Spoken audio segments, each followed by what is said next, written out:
திருப்பூர் மாவட்டம் பல்லடம் அருகே தூக்க கலக்கத்தில் இருசக்கர வாகன ஓட்டி விபத்தில் சிக்கிய நிலையில் பதற வைக்கும் சிசிடிவி காட்சிகள் வெளியாகியுள்ளது. அதனை பார்க்கலாம்.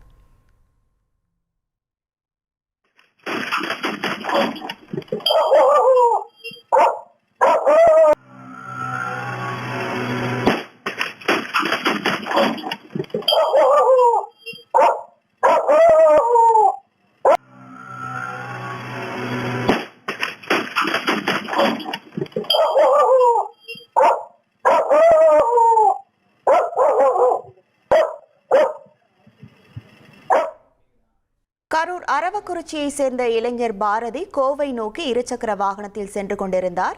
பல்லடம் தாராபுரம் சாலை அண்ணாமலையார் நகர் பகுதியில் சென்று கொண்டிருந்த அவர் தூக்க கலக்கத்தில் விபத்தில் சிக்கினார். இதில் தூக்கி வீசப்பட்ட இளைஞர் பாரதி படுகாயமடைந்தார்.